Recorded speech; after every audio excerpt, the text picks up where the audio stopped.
दिव्या आगारची जी केस होती की आपला सोन्याचे गणपती जे होते तर त्याची चोरी झाली होती, ती केस मला पूर्ण डिटेल मध्ये सांगा ना सर. त्यांनी काय केलं की उड्या मारल्या, येताना पहार आणली आणि ते पहारी फिरवून फिरवून त्या दोन जे पुजारी झोपलेले होते त्यांच्या डोक्यामध्ये टाकले. तिथंच ते बेशुद्ध झाले. दुसऱ्या दिवशी दोघंही मयत झाले. 1.5 महिना झाला तरी गणपतीच्या मूर्तीचा आणि डबल मर्डरचा गुन्हा उघडकीस येत नाही. अशा टेन्स वातावरणामध्ये मग आर पाटील साहेबांनी आमच्याकडे मीरा बोरवणकर मॅडम होत्या, त्यांना फोन केला. त्यांना सांगितलं की सुनील पवार आणि त्यांची टीम SIT ला तिकडे पाठवा. परंतु ते असे एवढे किडकिडत होते ना, परंतु 10 जणांनाही हात मागं बांधून देत नव्हते. म्हणजे त्यांची ती पद्धत, साहेबा केलंय रे, कुठं आहे मूर्ती, कुठं आहे मूर्ती, पूर्ण वितळवली. त्याच्यामध्ये जे जड जवाहीर होते ते पुडीमध्ये त्यांनी काढून ठेवले बाजूला. जवळजवळ 11 आरोपींना जन्मठेपेची त्या गुन्ह्यामध्ये शिक्षा लागली. पोलीस अधिकारी की जे PSI असतात, PI असतात आणि क्राईम ब्रांचचे अधिकारी, यात काय फरक आहे? पोलिसांचे जे पिक्चर असायचे त्याच्यात आपण ऐकायचो की मेरे खबरीने मुझे पता है. आधी खूप होते का सर खबरी, आणि ते कोण असायचे खबरी? आता तुमची निवड झाली तर काय बघितलं जातं आधी की हा अधिकारी क्राईम ब्रांच मध्ये भारी काम करू शकतो? बरोबर आहे, कारण का सगळेच गुन्हे जर तपासाला घेतले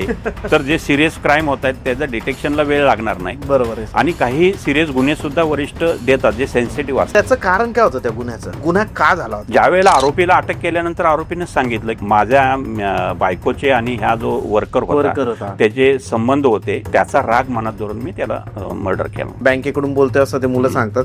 ते जमतारा गावात बसलेले असतात कुठेतरी आणि ते इकडे मुंबईच्या एखाद्या बिझनेसमॅनचे पैसे घेऊन जातात. असे काही एक्झाम्पल तुम्ही पाहिले? ली मेरिडियन त्यावेळी हॉटेल होतं, त्यामध्ये जेवढेही ग्राहक जायचे त्याचं जे जेवणानंतर जे बिल दिलं जायचं ते कार्ड डुप्लिकेट बनवलं जायचं आणि त्याच्यावरून ट्रान्झॅक्शन व्हायचे. त्यावेळी जवळजवळ 32 करोड रुपये 23 वेगवेगळ्या इंटरनॅशनल बँकेचे कार्ड डुप्लिकेट बनवून फ्रॉड केलेला होता. त्यामध्ये विशेष म्हणजे अँजेलिना जोली जी ऍक्ट्रेस आहे, तपासामध्ये हे निष्पन्न झालं की तिचंही कार्ड स्वॅप केलेलं होतं. सध्याच्या सिच्युएशन मध्ये सगळ्यात जास्त सायबर क्राईम हे कोणते घडत आहे? तुम्ही जर तुमचं ATM कार्ड जर तुमच्या पॉकेटमध्ये ठेवला असेल तर जाता जाता तो स्किमर तुमच्या वरून फक्त पॉकेटला लावला तरी तुमचा डाटा कॉपी होणार आहे. ऑनलाईन तुम्ही गेला, प्ले स्टोअरवर ऍप्स मिळतात, कुठलाही नंबर तुम्ही पुढे डिस्प्ले करू शकता. त्यामुळे तो डिस्प्ले नंबर कुठला व्हावा यासाठी ते अंधेरी पोलीस स्टेशनचा नंबर टाकतात. तिथं ऐकलंय की लास्ट डिजिटलाइज 1 महिना चाललेला होता, एका व्यक्तीकडून 71 करोड रुपये घेतले. कॉम्बोडिया, Myanmar, Thailand,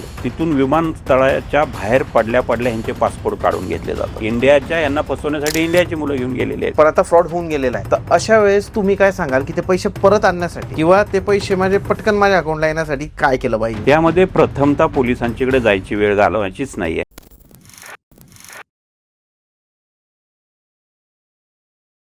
hello guys and welcome to banter with Chetan. मित्रांनो, आज आपल्या सोबत आहे retired ACP Sunil Pawar sir. Sir नमस्ते.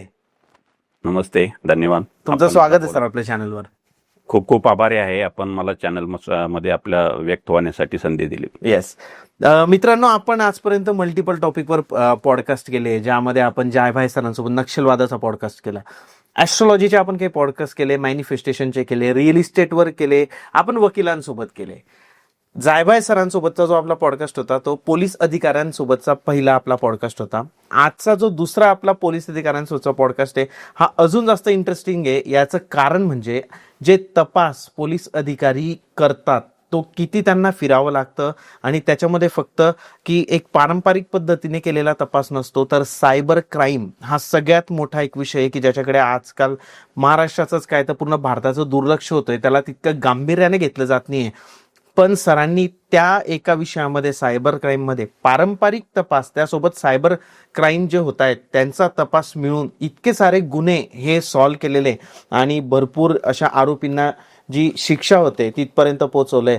तर आज आपण सरांकडून सगळ्या पद्धतीचे हे जे तपास आहे, हे जे गुन्हे यांबद्दल जाणून घेणार आहे, ज्यामुळे तुम्ही कधी तुमचे पैसे तुमच्याकडून कधी जाणार नाही, कधी तुमची जी अब्रू जाते सायबर क्राईममुळे ती कधी जाणार नाही. सर तुमचं परत एक वेळा स्वागत आपल्या चॅनलवर. धन्यवाद. सर सगळ्यात आधी तुम्ही सांगा की तुम्ही पोलीस खात्यामध्ये कसे आले? ऍक्च्युली पोलीस खात्यामध्ये यायचा असा काय मनोदय नव्हता, फक्त कुठले तरी कॉम्पिटेटिव्ह एक्झाम द्यायची. माझं बेसिक BSc ॲग्रिकल्चर होतं, त्यानंतर मी राहुरीला MSc ॲग्रिकल्चर केलं आणि कॉम्पिटेटिव्ह एक्झाम मी देत होतो, MPSC UPSC सुद्धा. ओके. परंतु त्यावेळेला 0 बजेट लागलं आणि बऱ्याचशा एक्झाम थांबल्या आणि घरची परिस्थिती पाहता मला कुठलं तरी जॉब घेणं आवश्यक होतं. त्यामुळे मी MPSCचे जवळजवळ मला वाटतं मी फॉरेस्ट सर्व्हिसला RFOला सिलेक्ट झालो होतो, PSIला सिलेक्ट झालेलो होतो आणि मंत्रालयात डेस्क ऑफिसर म्हणून सिलेक्ट झालेलो होतं. परंतु मी त्यावेळेला या 3 पैकी कुठला निवडायचा तर मी पोलीस सेवा निवडली आणि मी 1989 मध्ये MPA नाशिकला ट्रेनिंगसाठी गेलो.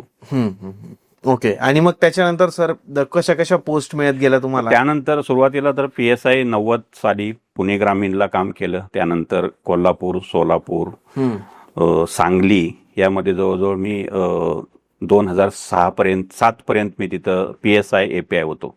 आता आम्हाला त्यावेळेला आत्ताच सारखं स्ट्रक्चर नव्हतं. आता आपण पाहिलं तर सगळे इन्चार्ज पोलीस इन्स्पेक्टर असतात, परंतु त्यावेळेला PSI आणि API सुद्धा इन्चार्ज असायचं. त्यामुळे आमची 16-17 वर्ष इन्चार्जशिप मध्येच गेली. बरोबर. आणि त्यानंतर पहिलं प्रमोशन 2001 ला मिळालं API म्हणून. त्यानंतर 2007 ला मी सांगलीवरून पुण्याला आलो प्रथमतः आणि तिथं मला 2008 ला पोलीस इन्स्पेक्टरचं प्रमोशन मिळालं. त्यानंतर 2008 पासून ते 2017 पर्यंत मी क्राईम ब्रँचला पुणे सिटीला ॲज ए पोलीस इन्स्पेक्टर म्हणून काम केलं. आणि त्यानंतर 2019 ला मला ACPचं प्रमोशन मिळालं. त्यानंतर ते मी परत पुण्यामध्ये 20 ते 23 पर्यंत होतो, जुलै 2023 पर्यंत. आणि तिथं मी ACP क्राईम म्हणून सेवानिवृत्त झालेलो आहे. पोलीस अधिकारी की जे PSI असतात, PI असतात आणि क्राईम ब्रांचचे अधिकारी, यात काय फरक आहे? नाही, क्राईम ब्रँचचे अधिकारी हे थोडंसं डिव्होशनली काम करावं लागतं तिथं. जे पोलीस स्टेशनचे अधिकारी असतात त्यांना दैनंदिन सण, उत्सव, VIP मुवमेंट्स, बंदोबस्त आणि इतर पारंपरिक तपास अशा पद्धतीनं ते काम करत असतात. आणि क्राईम ब्रँचच्या अधिकाऱ्यांना महत्वाचे बंदोबस्त, VIP बंदोबस्त आणि एक्सक्लुझिव्हली एक मोडस ऑपरेंडी बघून क्राईम डिटेक्शन करायचं. म्हणजे जर डॅकॉटिव्ह सिरीज होत असतील, घरफोड्या सिरीज होत असतील, चेन स्नॅचिंग सिरीज होत असतील तर टोटली आपला जो स्टाफ आहे तो त्या एकाच पद्धतीच्या गुन्ह्यावर कॉन्सन्ट्रेट करायचा आणि असे सिरीज ऑफ गुन्हे डिटेक्ट करायचे, त्यातली मालमत्ता जप्त करायची आणि ते त्या फिर्यादीला ते मिळेल याचं त्यासाठी आपण ते पोलीस स्टेशनला पाठवायची. असं एक एक्सक्लुझिव्हली काम हे क्राईम ब्रँचचं असतं. ओके. म्हणजे जसं आर्यन खानच्या केसमध्ये आपण पाहिलं की पहिले पोलिसांकडे केस, मग अपोजिशन येतं, म्हणतं की क्राईम ब्रांचकडे द्या, क्राईम ब्रांचकडे द्या. आपण नेहमी पाहतो सर की मीडियावर अपोजिशन पार्टी नेहमी म्हणत असते की क्राईम ब्रांचकडेच गेली पाहिजे. क्राईम ब्रांच ही अशी एक सिस्टीम आहे की जी असे जे गुन्हे, म्हणजे it is totally focused on the गुन्हा जे झालेलं आहे त्याचं हे करायचं असतं यांना. आणि सोर्स पण तसे असतात. एक्सक्लुझिव्ह वेळ मिळतो आपल्याला फोकस करायला. त्यानंतर कुठल्याही इंटर स्टेट, इंटर डिस्ट्रिक्टच्या ऑफिसरशी जर संपर्क साधून एखादा गुन्हेगार आणायचा असेल तर तो रेपो तयार झालेला असतो. आणि त्यामुळे ते क्राईम ब्रँचच्या अधिकाऱ्यांना इझी पडतं आणि तास तो एवढाच असतो की क्राईम डिटेक्शन. बाकीचे कुठलेही काम फेस्टिवलला वगैरे बंदोबस्त याच्यात त्याच्यात हे अधिकारी नसतात, फारसे नसतात. यांचं डेडिकेटली ऑन क्राईम इन्व्हेस्टिगेशन. बरोबर आहे. सर, सायबर क्राईमशी कसा संबंध आला? म्हणजे एक आपण पारंपरिक तपास तर पहिल्यापासून पाहतो, सायबर क्राईमशी कसा? सायबर क्राईमशी संबंध असा आला की मी मगाशी सांगितलं की मी पहिले 16-17 वर्षे अप टू 2007 मी ग्रामीण भागातच काम केलं ॲज ए इन्चार्ज. बरोबर. आणि जे लास्ट पोलीस स्टेशन मी केलं ॲज ए इन्चार्ज ते कोकरूड होतं API म्हणून. आणि तिथं जर टोपोग्राफी पाहिली तर डोंगराळ भाग आहे. त्यावेळेला तिथं मोबाईल टॉवर्स पण नव्हते. कोकरूड हे सांगलीत लोकांना कोथरूड वाटेल नाही, कोकरूड. राईट. म्हणजे हे यासाठी सांगतोय की त्यावेळेला मोबाईलचे टॉवर्स पण नव्हते. आपल्याला सगळ्यांना माहिती आहे 95 ला सुरुवातीला मोबाईल आले. बरोबर आहे. आता ज्या वेळेला माझी बदली पुण्याला झाली तर इथं येऊन बघितलं तर तिथं जे पद्धत होती ग्रामीणला ती पारंपरिक क्राईमची तोपर्यंत तरी, आता त्यामध्ये तांत्रिक आलंय अन्वेषण. आणि इथं येऊन बघितलं तर की नुकतीच मोबाईल टेक्नॉलॉजी सुरू झालेली होती. मोबाईलवर IMI ट्रेसिंग करणे, नंतर आरोपी त्याचे शोधणे, असं ते सुरू झालेलं होतं. आणि त्यावेळेला एकदम जे नॉलेज होतं ते अगदी थोड्या लोकांना होतं. आणि मी तर एकदम म्हणजे मी CDR पण बघितलेलं नव्हतं. आपण त्याला म्हणतो कॉल डिटेल रेकॉर्ड. कुणाचाही मोबाईलचा नंबरचा डिटेल्स मागायचे त्याला आपण CDR म्हणतो. तो CDR ही तोपर्यंत मी बघितलेला नव्हता. आणि इथं आल्यानंतर बघितलं की हेच कामकाज जवळजवळ 50% हे टेक्निकल ह्याच्यावरच बऱ्यापैकी सुरू आहे. कारण का अगोदरचं जे कामकाज आहे ते इन्फॉर्मेंटवर चालायचं, खबरी आपण जे म्हणतो. आणि आता तर पूर्ण खबरी लोपच पावलेले आहेत. म्हणजे कुठलाही खबरी मिळत नाही सर. आता कुठलाही तपास करायचा असेल अगदी थोडे राहिलेले आहेत. त्याच्यावर येऊच आपण. कुठलाही तपास आता करायचा तर आपण तांत्रिक दृष्ट्याच करतो. आणि ज्या वेळेला 2007 ला मी बघितलं की आपल्याला हे तंत्रज्ञानाशिवाय इथं आपण तग नाही धरू शकत त्या लेवलला.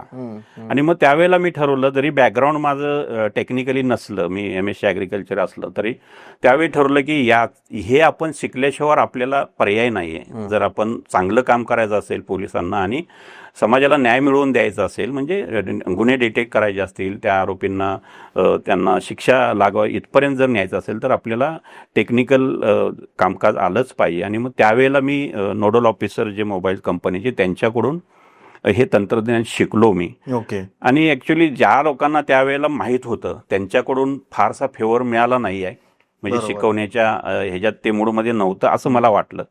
म्हणून मी हे केलं की जो त्रास आपल्याला शिकायला झाला तो आपणच स्वतः शिकावं. आणि मग ते 2008ला मी पहिलं CDR ॲनालायझर सॉफ्टवेअर 2 इंजिनियर घेऊन तयार केलं. तुम्ही स्वतः केलं सर? हा, की हा डाटा आहे आणि मला ह्याचा रिपोर्ट असा पाहिजे आहे. बरोबर आहे. म्हणजे हे आरोपी इथं आहेत, हे बोलतायत, तर माझा रिपोर्ट मला असा पाहिजे आहे असे त्यांना मी 60-70 लॉजिक्स घालून दिले. आणि मग ते मोठ्या प्रमाणात ते तयार झालं. आणि पुणे सिटीमध्ये आजूबाजूचे जेवढेही फ्रेंडली होतं, असं काही इकॉनॉमिकली आपण पाहिलं नाही, फ्रेंडली सगळ्यांनी दिलं. आणि त्या स्वरूपातनं ते गुन्हे डिटेक्ट व्हायला लागले. आणि मी म्हणलं की जो टेक्नॉलॉजी शिकायला मला जो त्रास झालेला आहे तो त्रास महाराष्ट्रातल्या कुठल्याही कर्मचारी अधिकाऱ्यांना होऊ नये म्हणून मी 2008 पासून ते आज तागायत रिटायर झाल्यानंतर सुद्धा या विषयावर, म्हणजे CDR ॲनालिसिस आणि सायबर क्राईम इन्व्हेस्टिगेशन याच्यावर सर्व पोलीस अधिकाऱ्यांना मी याचं शिक्षण देत आहे. ऑनलाईन शिक्षण देत आहे, काही ठिकाणी ऑफलाईनमध्ये सुद्धा जाऊन मी त्यांना हे या तंत्रज्ञानाचा वापर करून आरोपीपर्यंत कसं पोहोचायचं आणि त्याचा एव्हिडन्स कसा गोळा करून त्यांना शिक्षा कशी लागेल हे डिटेलमध्ये मी अजूनही त्यांना नॉलेज शेअर करत आहे. करेक्ट. काय असतं ना मित्रांनो, आपण आता सर तर म्हणजे असिस्टंट कमिशनर ऑफ पोलीस होते, ACP होते सर. आणि सरांनी त्यांच्या पूर्ण कारकिर्दीमध्ये, त्यांच्या पूर्ण करिअरमध्ये भरपूर गुन्हे हे केले, भरपूर गुन्हे सॉल्व्ह केले. बट गुन्हे होता काय, कारण त्याची अवेअरनेस तुमच्या आमच्यापर्यंत पोहोचली नाही आहे. आज डिजिटल अरेस्ट होतंय. त्याच्यानंतर भरपूर असं होतं की काही अश्लील चित्र दाखवले जातात आणि तुमचं त्याच्यासोबत चित्र जोडलं जातं आणि मग तुम्हाला ब्लॅकमेल करून तुमच्याकडून पैसे घेतले जातात. पण जर तुम्हाला ऑलरेडी या गोष्टी माहिती असल्या तर तुम्ही त्याच्यापासून दूर राहाल किंवा तुम्हाला लगेच समजेल.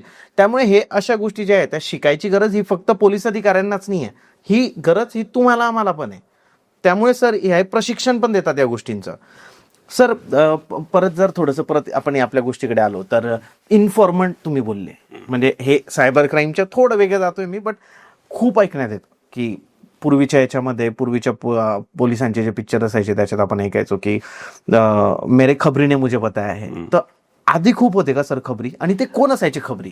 खबरी म्हणजे सर्वसामान्य व्यक्तीच, माणसंच असतात. काही डायरेक्टली समोर येतात, काही येत नाहीत. आणि ते तो त्यांचा एक व्यवसायच झालेला असतो, त्याच्यावर थोडक्यात त्यांची उपजीविकाच असते. आता तो खबरी असतो तो प्रत्येकाला पैशाच्या अपेक्षेनं बघत असतो. म्हणजे आपण तर त्याचे पैसे द्यायला पाहिजेत हे तर आहेच, प्लस तो स्वतःच बघत असतो की आपलं नाव कुठेही जाता कामा नये. मग त्या अधिकाऱ्यावरच तो विश्वास ठेवतो की त्याला ज्यावेळी कॉन्फिडन्स वाटतो की हा अधिकारी आपलं नाव कुठेही सांगणार नाही, नाहीतर त्याच्या जीवाला धोका होईल, अशा लोकांच्याकडे हे खबरी असतात. आता मी 2008ला क्राईम ब्रँचला हे केलं तर तोपर्यंत जवळजवळ माझे 30 ते 40 खबरी वेगवेगळ्या एजे होते. म्हणजे जरी मी तंत्रज्ञानामध्ये प्रगती केलेली होती तरी पण जो पारंपरिक तपास आहे तो आहेच, त्याशिवाय तांत्रिक तपास पुढे जात नाही. तर त्याचा मी एक केस स्टडी तुम्हाला सांगतो. खबरीच्या ह्याच्यातनं कसे गुन्हे उघडकीस येऊ शकतात किंवा तो किती उपयोगी आहे. बरोबर आहे. मी 2008ला जानेवारीला मला पोलीस इन्स्पेक्टर म्हणून प्रमोशन मिळालं. त्याच्या आधी मी खडकीला DB इन्चार्ज होतो API म्हणून, आणि तिथंच मला बाहेर बदली झाली नाही, पुणे सिटीतच प्रमोशन मिळालं. कारण का नुकतंच मी 6 महिने झालं पुणे सिटीला आलेलो होतो. आणि पहिली पोस्टिंग माझी क्राईम ब्रँचला झाली. आता ज्यावेळेला क्राईम ब्रँचला झाली त्या अगोदर 3 महिने एक सिरियस गुन्हा घडलेला होता सिटीच्या हद्दीमध्ये. ते झालेलं होतं असे की एक शिवाजीनगरवरून एक लक्झरी निघालेली होती औरंगाबादसाठी, आणि त्या औरंगाबाद लक्झरी तिथं सगळे उतरल्या गेल्यानंतर एक जे पार्सल होतं ते पार्सल तिथला जो कंडक्टर आहे, क्लीनर आहे, त्याच्या लक्षात आलं की हे कोणी उतरूनच घेतलेलं नाहीये. मग त्यांनी ते पार्सल उघडलं उघडलं तर लक्षात आलं की त्यामध्ये एक डेड बॉडी आहे, अशी गुटखा करून ठेवलेली आहे. काही जे टाईल्सचे बॉक्स आहेत, पेपर्स आहेत, त्याच्यामध्ये ते गुंडळले आणि वर 2 बेडशीटनं ते जाम केलेले आहे. ओके. आणि मग थोडंसं रिकलेक्ट करून त्याने विचारपूस केल्यानंतर तिथल्या पोलिसांना लक्षात आलं की 2 व्यक्ती शिवाजीनगरमधून हे केलेल्या होत्या. त्यांनी तिकीट औरंगाबादचं काढलेलं होतं, परंतु त्या क्लिनरच्या लक्षात आलं की ते मध्येच नगरला उतरलेले आहेत. आणि मग बॉडी शिवाजीनगरवरून दिलेली आहे म्हणून तो तपास 0 नंबरनी शिवाजीनगर पोलीस स्टेशनला आलेला होता. आणि जवळजवळ 3 महिने अख्खी क्राईम ब्रँच त्या तपासाच्या मागे लागलेली होती. आता मी ज्यावेळेला क्राईम ब्रँचचा चार्ज घेतला त्यावेळी तो तपास तसाच सुरू होता आणि त्या तपासी अंमलदारांनी एक स्केच काढलेलं होतं. एक गिरीश चरवड म्हणून एक प्रख्यात रेखाचित्रकार आहेत पुण्यामध्ये, की ते फक्त वर्णनावरून, फिर्यादीच्या वर्णनावरून, म्हणजे ज्या आरोपीला ज्यांनी बघितलेलं आहे त्याच्या वर्णनावरून ते स्केच तयार करतात. ओके. तर मग जास्त इंटरॅक्शन कुणाचं झालेलं होतं ह्या आरोपींचं, तर जो तिकीट आपण शिवाजीनगरला जो 50 रुपये घेऊन बुकिंग करतो वगैरे, तर त्या एका एजंटचं आणि ह्या दोघांचं संभाषण झालेलं होतं आरोपींचं. मग त्या एजंटच्या दिलेल्या वर्णनावरून या गिरीशनी त्याचं स्केच काढलं आणि ते सकाळ पेपरला दिलेलं होतं. आता सकाळ पेपरला आल्यानंतर 2 दिवसानंतर माझा बातमीदार आला आणि त्याने सांगितलं की साहेब, हे जे फोटो आलेला आहे याला मी चिखली एरियात पाहिलेला आहे. तुमचा खबरी आला? हा, माझा खबरी आला. त्यांनी सांगितलं की साहेब, आता चिखली त्यावेळेला पुण्यामध्ये नव्हतं, ते ग्रामीण भागामध्ये. बरं. ओके. मग कुठं पाहिलाय तर म्हणला सर जागा दाखवतो. म्हणलं एक चहाची टपरी आहे, त्या टपरीवर तो चहाचा गाडा त्याचा आहे स्वतःचा. त्याला घेऊन आम्ही चहाच्या गाड्यावर गेलो. तिथं बघितलं तर चहाचा गाडा बंद होता. मग त्यातनं अजून चौकशी केली तर लक्षात आलं की इथं अजून एक त्याचा जो हेल्पर असतो तो सुद्धा त्याच्याबरोबर काम करत होता. तो कुठं आहे तो पण मिळून येत नाही. आमच्याकडे जो मैताचा फोटो होता तो तिथल्या लोकांना दाखवला. तो म्हणले हो, हा इथं मदतनीस म्हणून ह्याचं चहा द्यायचं तो काम करत होता. म्हणजे थोडक्यात लक्षात आलं की हा जो आरोपी आहे, कुलकर्णी नाव होतं त्याचं, त्यांनी या जो मयत आहे त्याला मारलेला आहे. कारण का तो गाडा बंद करून गायब झालेला होता. मग त्याचं घर शोधलं, घर बघितलं तर तिथंही घराला कुलूप होतं. मग थोडकी माहिती मिळाली की तो राजस्थानचा आहे. तो काम करणारा बी आणि आरोपी म्हणजे जो बंद करून गेला. कुलकर्णी राजस्थानमध्ये गेले आपले? नाही, आता तिकडचं नाव असेल. तर मूळचा राजस्थानचा होता. आता प्रश्न पडला की ठीक आहे, आरोपीचं तर ते मिळालं, शोधू आपण, परंतु मारला कुठं हा प्रश्न होता की ह्याला नक्की मारलेला आहे कुठं. का तिथं जर काय झटापट दिसत नाही, साक्षीदार कोण सांगत नाही. मग आम्ही जे औरंगाबाद पोलिसांनी जे हे पाठवलेलं होते की त्याची जी चादर होती आणि त्याच्यामध्ये जे टाईल्सचे बॉक्स होते, ते टाईल्सच्या बॉक्सची कंपनी शोधून काढली. तर ते होती दिल्लीची. मग त्या दिल्लीच्या कंपनीला आम्ही विचारलं की हे टाईल्स तुम्ही पुण्यात कुणाला दिलेले आहेत?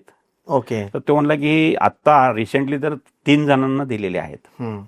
मग ते बिल्डरांची नावं घेतली आणि त्यातलं त्यांना शोधलं. त्यातला एकच चिखलीचा होता. त्या बिल्डरांच्याकडे गेलो आणि त्यांना विचारलं की असे तुम्ही मागवलेत का? तो म्हणला हो मागवले, माझं कन्स्ट्रक्शन साईट त्यांनी दाखवली. तिथं मोठे अपार्टमेंटची स्कीम सुरू होती, कन्स्ट्रक्शन सुरू होतं. आणि मग प्रत्येक रूम आम्ही शोधली. तर एका रूममध्ये त्या भिंतीवर त्या रक्ताचे शिंतोडे, तिथंच ते एक लोखंडी बार, नंतर एक जाड काठी अशी पडलेली मिळाली.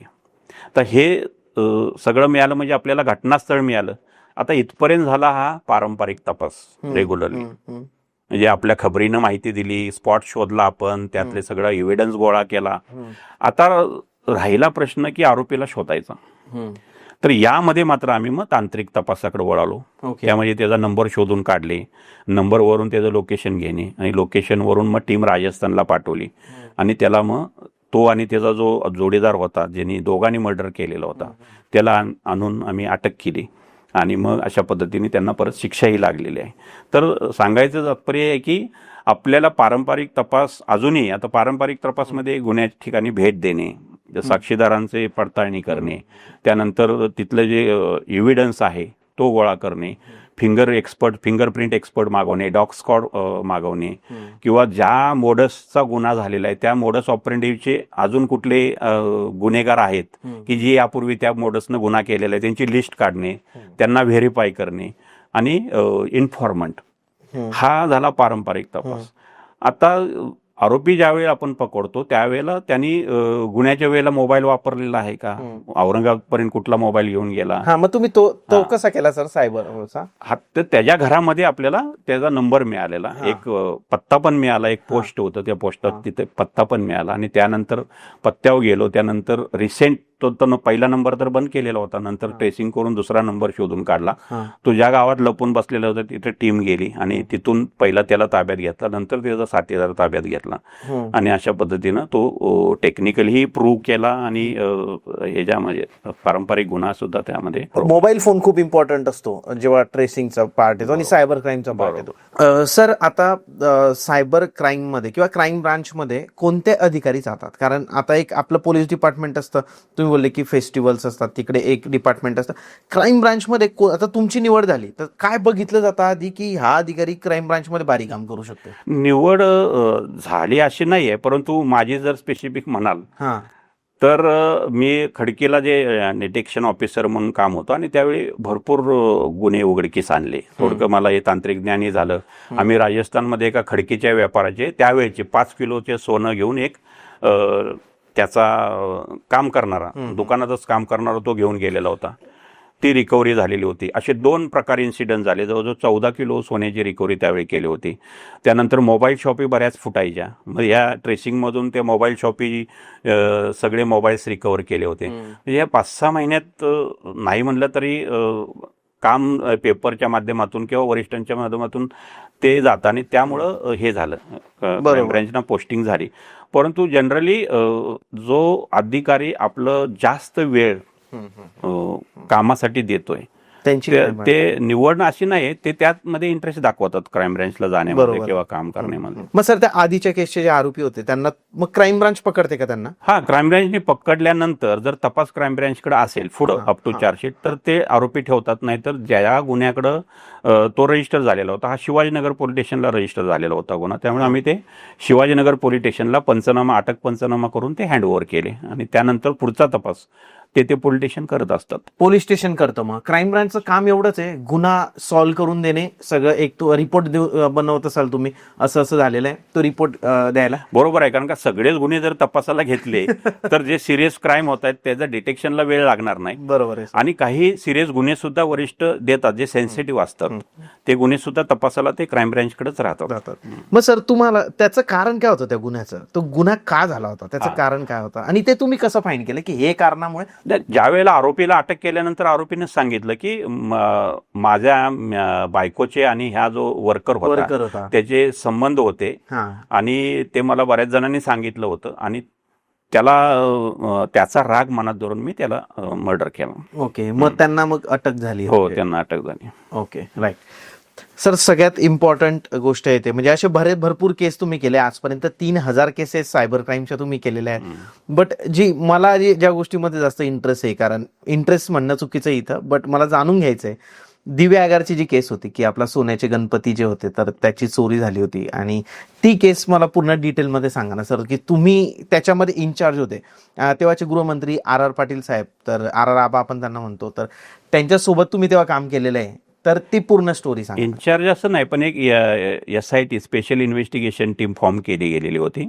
झाले होते की फेब्रुवारी 2012 मध्ये दिव्या आगार टोपोग्राफी आपल्याला माहित असेल की मुंबई गोवा जो हायवे आहे त्याच्यावर एक मानगाव तालुका आहे हलवे, तिथून 35 किलोमीटर अंतरावर एक दिव्या आगार म्हणून गाव आहे. बरोबर. तर तिथं पुरातन जवळजवळ 150 वर्षापूर्वी उत्खननामध्ये एक पुरातन मूर्ती गणेशाची सापडलेली होती, 2.5 किलो वजनाची. आणि ती ग्रामस्थांनी आपल्या कुलदैवताबरोबरच त्याची प्रतिष्ठापना केलेली होती. परंतु मंदिर साधं होतं, कौलारू मंदिर होतं. आत त्यांनी 10 बाय 10चा एक जाड रॉड असलेला पिंजरा तयार केला होता, 10 फूट उंचीचा. ओके. आणि एक 5 फुटीची एक सराफाची तिजोरी होती. तर ते दिवसभर जी गणपतीची मूर्ती आहे ते तिजोरीमध्ये ठेवायचे. मग तिजोरीचं दार उघडं ठेवायचे. सकाळी साधारण 7 वाजता ते मंदिर उघडायचं आणि संध्याकाळी 9च्या दरम्यान ते तिजोरीचा दरवाजा बंद केला जायचा. बाहेर परत पिंजऱ्याला एक कुलूप लावलं जायचं. आणि जे दिवसभर जे पुजारी आहेत तिथं काम करणारे ते घरी जाऊन जेवण वगैरे करून परत मंदिरातच झोपायचे.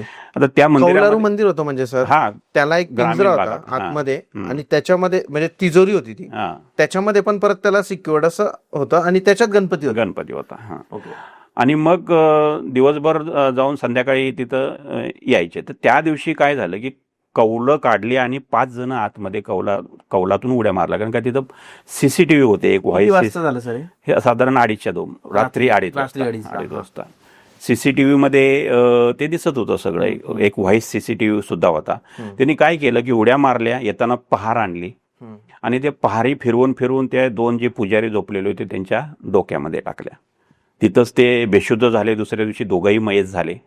आणि एकदमच एकतर ग्रामदैवत गणपतीची मूर्ती चोरी जाणं, त्यामुळे एकदम हॅवॅक झाला. आता त्यामध्ये काय झालं की जो व्हॉइस कॅमेरा होता त्यामध्ये थोडक्यात ते आरोपी जे बोलतायत त्याचा आवाज रेकॉर्ड झालेला होता. एक हेल काढलेल्या टाईप तो असा थोडासा आवाज होता, कन्नडी टाईप किंवा असं कातकरी समाजाचा किंवा पारधी समाजाचा. आणि त्यानंतर तिथले IG कोकण रेंज आणि सगळ्या 5 जिल्ह्याचे LCBचे अधिकारी, सर्व कर्मचारी सगळेच्या सगळे, आणि अशा महाराष्ट्रभर रेड्स होत होत्या. परंतु जवळजवळ 1.5 महिना झाला तरी तो गुन्हा डिटेक्ट होत नव्हता. SIT टीम फॉर्म केली गेलेली होती आणि अधिवेशन सुरू झालेलं होतं. त्यावेळी काँग्रेस राष्ट्रवादीचं सरकार होतं, शिवसेना आणि BJP विरोधात होते. आणि मग सरकारनं राजीनामा द्यावा. RR पाटील सर गृहमंत्री होते, कारण का 1.5 महिना झाला तरी गणपतीच्या मूर्तीचा आणि डबल मर्डरचा गुन्हा उघडकीस येत नाही. आणि पोलीस स्टेशनला तर रोज एक मोर्चा निघत होता. अशा टेन्स वातावरणामध्ये मग RR पाटील साहेबांनी आमच्या इकडं मीरा बोरवणकर मॅडम होते, त्यांना फोन केला आणि त्यांना सांगितलं की सुनील पवार आणि त्यांची टीम SITला तिकडं पाठवा. बऱ्याच अधिकाऱ्यांनी सांगितलेलं आहे. आणि मग मी तिथं माझी टीम घेऊन गेलो. टीम घेऊन माझा बॅचमेंटच तिथं होता, शुक्ला म्हणून इन्चार्ज. त्याला विचारलं तर त्यानं सांगितलं की CCTV फुटेज आहे. त्यानं सगळी स्टोरी सांगितली. CCTV फुटेज मी बघितलं की रात्री 2:30 वाजता हे 5 जण आलेले आहेत. त्याच्या आदल्या दिवशी म्हणजे दुपारी 12 वाजता तेच 5 जण दुपारी 12 वाजता मंदिरात आहेत. येताना त्यांनी पूजेची थाळी आणलेली आहे, त्यामध्ये हार आणलेला आहे, नारळ आणलेला आहे आणि ते रेकी करतात, म्हणजे कौलाकडे बघतायत वगैरे वगैरे. अर्धा तास ते आतमध्ये होते. त्यानंतर अजून एक त्यांना CCTV फुटेज मिळालं होतं त्याच्या अगोदर 1 तास अगोदरचं 11 वाजताचं. हे 5 जण एका मंदिरापासून एक 4 किलोमीटर अंतराच्या रेस्टॉरंटमध्ये नाश्ता करतायत. बरोबर. आणि त्यांनी अजून एक इन्फॉर्मेशन दिली की हे ज्या वेळेला दरोडा टाकला, त्यांनी मूर्ती घेऊन गेले त्यावेळी जे गाडी एक 2 व्हीलर लावलेली होती बाहेर मंदिराच्या, ती सुद्धा चोरीला गेलेली आहे. दुसऱ्या दिवशी सकाळी 6 वाजता ती गाडी हरेहरेश्वर म्हणजे मंदिरापासून दक्षिणेला एक पिकनिक स्पॉट आहे समुद्रकिनारी, तिथं ती गाडी सकाळी 6 वाजता सोडलेली मिळालेली होती. जर आपण बघितलं की हा ट्रॅक जर बघितला तर आरोपी माणगाववरून आलेले आहेत. 11 वाजता ते रेस्टॉरंटमध्ये नाश्ता केला, 12 वाजता ते मंदिरात गेलेले आहेत, परत रात्री 2:30 वाजता मंदिरात चोरी केलेली आहे आणि तिथली गाडी घेऊन ते 6 वाजता गेलेले आहेत. म्हणजे तुम्ही जर असं रस्त्यानं जर बघितलं म्हणजे माणगाव टू दिव्यागार टू हरिहरेश्वर परत माणगाव, तर जवळजवळ ते 94 किलोमीटरचं अंतर होतं. बरोबर. आणि मग ह्या सगळ्यात हे केलं की आपल्याला याचे डिजिटल फुटप्रिंट मिळत आहेत का, म्हणून आपण तो तिथला सगळा डम डाटा काढला आणि त्यामध्ये आपण ॲनालिसिस केलं. मला जवळजवळ मला वाटतं 15 दिवस त्याच्यामध्ये लागले. 15 दिवसामध्ये जवळजवळ 18-19 तास मी कंटिन्यू बसायचो, कंटिन्यूस ॲनालिसिसला. तुम्ही कॅमेरे चेक करायचे कसं? नाही, कॅमेरे नाही. हा जो डाटा आलेला आहे तो डाटा ॲनालिसिस करण्यासाठी कॅमेरे तर चेक करून झालेले होते. आणि मग त्यातनं नंबर्स आपल्याला मिळाले, mobile number, suspects number. CDR check केले का? CDR चेक केले, नंबर्स मिळाले. आणि मग त्यात लक्षात आले की हे एक नगर तालुक्यामध्ये, अहमदनगर तालुक्यामध्ये, आत्ता अहिल्यानगर जिल्हा, तर तिथे घोसपुरी म्हणून गाव आहे, घोसपुरी. तर ते नंबरचं लोकेशन घोसपुरी येत होतं. तो नंबर कसा हे झाला, म्हणजे कोणत्या नंबरला तुम्ही ट्रॅक केला सर? तो डिजिटल अरेस्ट मध्ये, तो डिजिटल फुटप्रिंट मध्ये आपल्याला तो नंबर मिळाला सस्पेक्ट. आपण हे बघत होतं की इथं जे येणारे नंबर्स आहेत ते आउट ऑफ ज्युरिडिक्शन आहेत का, बाहेरून कुठले नंबर आत आलेत आपल्याला. ओके, त्या एरियामध्ये चेक केलं तुम्ही त्यावेळेस कोणत्या नंबरचं हे आलेलं होतं. आणि मग लक्षात आलं की घोसपुरीचा नंबर इथं आलेला आहे. त्याचं डिटेल अनालिसिस केल्यानंतर लक्षात आलं की हे एक काळे नावाच्या बाईच्या नावावर तो सिम कार्ड आहे. हम्म. आता जनरली मी सांगलीला काम केल्यामुळं आणि सांगली सोलापूर त्या बॉर्डरवर आपल्याला माहीत असेल जास्त पारधी समाज आहे. हम्म. हम्म. त्यामुळं पारध्यांचे गुन्हे तिथंही मी भरपूर उघडकीस आणलेले होते. त्यांचं थोडंसं सोशल अँगल्स मला बरेचसे माहीत होते. आणि मग घोसपुरी लक्षात आल्यानंतर म्हणलं की हे पारधे आहे, नाव काळे आहे. आणि मग त्याचं डिटेल अनालिसिस करून अजून त्याच्याबरोबर कोण कोण तिथं गेलेले होते का, त्यांचे नंबर ट्रेसेस होतात का, असे बघितल्यानंतर जो 6 आपल्याला आरोपी त्यामध्ये निष्पन्न झाले. आता ॲक्च्युली सगळे कार्ड बोगस होते, दुसऱ्यांच्याच नावावर होते, कोण वापरतोय माहीत नव्हते. आणि ओरिजिनल आरोपी फक्त आपल्याकडे सीसीटीव्ही होता, परंतु त्यांची नावं काय. मग त्यासाठी आपल्याला त्या कर्जत भागामध्ये की जो पारध्याचा इन्फॉर्मंट आहे त्या पारध्याच्या इन्फॉर्मंटला आपल्याला हाताचं धरावं लागेल. त्याचे नंबर्स आपण त्याला दिले आणि सांगितलं की हे तू फक्त चेक कर, हे घोसपुरीचेच आहेत, पण ते आत्ता कुठं आहेत आणि कुणाचा कुठला नंबर आहे. तर त्यामुळं तो 3-4 दिवसानंतर तो जाऊन आला. त्यांनी सगळ्यांचे नंबर सांगितले असे आहे, पण तो म्हणला की ते आता घरी राहत नाही आहेत कोण. तिथून 4 किलोमीटर अंतरावर फॉरेस्टचं जंगल आहे, त्या जंगलामध्येच हे राहत आहेत गुन्हा झाल्यापासून. कर्जत जामखेड जवळचा भाग म्हणताय? नाही, घोसपुरीच्या येतात. घोसपुरी. इन्फॉर्मेंट कर्जतचा होता, पण त्यानं घोसपुरीच्या ह्याच्यात नगर तालुक्यामधली माहिती काढलेली होती. आता फॉरेस्टचं जंगल आहे आणि त्याने एवढं सांगितलं की ह्यांच्या बायका ज्या आहेत ते रोज सकाळी यांना जेवण घेऊन आज जातात, जंगलात जातात आणि येतात परत. परंतु हे शॉबदाच्या भीतीने ते आज झोपत नाहीत. त्याच्या बाजूला बाहेर, ते जंगलाच्या बाहेर एक ओघळ आहे, ओढा टाईप, तिथं ते झोपतात. एवढी ॲक्युरेट माहिती त्यांनी आपल्याला दिली. मग इथून जवळजवळ CP सरांनी 5 टनी गाड्या दिलेल्या होत्या, जवळजवळ 50 रिक्रूट हेडक्वार्टरचे आम्ही घेऊन गेलो. आता तो जो एरिया जिथं झोपतो म्हणतायत तिथं तो एरिया असा टॉपला होता, म्हणजे तिथून कुठलंही बॅटरीचा जरी उजेड पडला तरी ते सावध होणार होते. बरं. मग आम्ही जवळजवळ 7 ते 8 किलोमीटर लांब गाड्या लावल्या, म्हणजे तिथं कुठल्या गावालाही समजू नये किंवा त्यांनाही समजू नये. रात्रीच्या वेळेस गेलेले? रात्रीच्या. म्हणजे इथून आम्ही दुपारी 4ला गेलो, तिथं गावात 12च्या सुमारास हे केलं, 12-1च्या सुमारास. आणि मग तिथून पूर्ण डायरेक्शननी त्या प्रत्येक अधिकाऱ्याबरोबर 8-10 कर्मचारी देऊन तिथं ॲट एंडला 360 डिग्रीमध्ये तिथं पोचायचं बरोबर 4च्या सुमारास असं ठरलं. इन्फॉर्मेंट बरोबरच होता. आणि मग 4च्या सुमारास पोचल्यानंतर तिथं 3 जे पारधी होते ते रेड हँड तिथं झोपलेले मिळाले. म्हणजे आम्ही एवढं हे केलेलं होतं की ते त्यांना जाग पण आली नाही की आम्ही तिथपर्यंत पोचेपर्यंत. तुम्ही किती लोक होते? आम्ही जवळजवळ 60 लोक होतो, 10 अधिकारी आणि 50 कर्मचारी. बाप, तुम्हाला खबर मिळाली आणि तुम्ही सगळे मग प्रॉपर. आणि मग आता पकडायचं, कारण का हे 3, परंतु ते असे एवढे किडकिडीत होते ना, परंतु 10 जणांनाही हात मागं बांधून देत नव्हते, इतके पक्के होते. एवढे पक्के होते. बरं, आता एक जबाबदारी तर होती, इथनं पळून गेले तर त्यांच्यासारखं पळणारा कोणी आपल्याकडे नाही, म्हणून तो एवढे कर्मचारी घेऊन गेलेलो होतं. जुना अनुभव लक्षात घेता की जरी हे केलं तरी त्यांना असा वेडाच असा घालायचा की त्यांना त्या वेड्याच्या बाहेर नाही जाऊन द्यायचं. परंतु अर्धा तास आम्ही झटपट केली, परंतु नाही. मग शेवटी जो कासरा असतो ना, दोरी म्हणतो आपण त्याला, ते अक्षय पायापासून खाली बांधत हातापर्यंत बांधत आल्याने नंतर ते आम्ही गाडीत त्यांना टाकलं आणि मग घेऊन आले इंट्रॉगेशनला. आम्ही क्राईम ब्रँचला आलो. 3 आरोपी मिळाले, अजून बाकीचे मिळालेले नव्हते. आता ह्यांनी कबूल केलं, ह्यांनी नावं सांगितलं तर बाकीचे मिळणार होते. परंतु बराच प्रयत्न केला, जवळजवळ 5-6 तास इंट्रॉगेशन सुरू होतं सर्व पद्धतीनं. परंतु काय ते त्यांना तो व्हिडिओ दाखवला. जो आरोपीनं काकेमध्ये गणपतीची मूर्ती घेतलेली होती तो आरोपी मिळालेला होता. त्याला व्हिडिओ दाखवला, हे तू आहेस बघ, कुठं गणपती ठेवलायस ते सांग, तुझ्यावर अजून कोण होतं ते सांग. नाही, बोलायलाच तयार.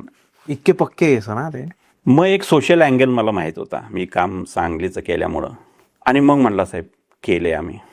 आता हे सगळ्या गोष्टीला जवळजवळ 2 महिने झालेले होते. म्हणजे त्यांची ती पद्धत, साहेबा केलंय रे, कुठं आहे मूर्ती, कुठं आहे? नाही, मागच्या आठवड्यात आम्ही ती गाळली.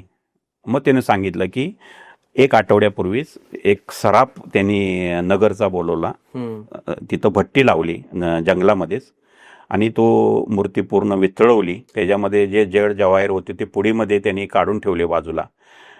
परंतु त्यांचं वाटून घ्यायचं डेअरिंग झालं नाही. आणि तो सांगत होता. नंतर एक दोघं जण त्यांना आडवे गेले असतील की देव आहे, आपण हे केलं, आपल्याला कोप लागेल वगैरे वगैरे वगैरे काय त्यांच्यात चर्चा झाली असेल.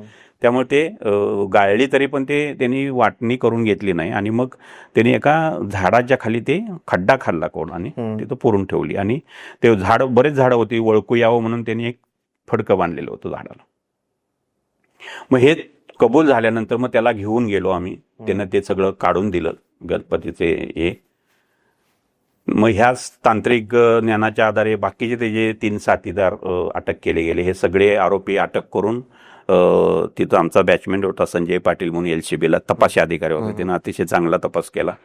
आणि त्यानंतर हा सराफ, हे 6 म्हणजे 5 जण आरोपी, नंतर एक गाडी ट्रॅक मालक चालक, त्यानंतर सराफ, त्यानंतर जे त्यांना मदत करणारे, सिम कार्ड देणारे वगैरे, असे जवळजवळ 11 आरोपींना जन्मठेपेची त्या गुन्ह्यामध्ये शिक्षा झाली. तर अशा पद्धतीनं म्हणजे गाजलेला गुन्हा होता सर, गाजलेला होता. आणि ह्याच्यामध्ये टीम एफर्ट्स होते, पारंपरिक तपास प्लस तांत्रिक तपास असे दोन्ही एकत्र करून उघडकीस आणलेला हा गुन्हा होता.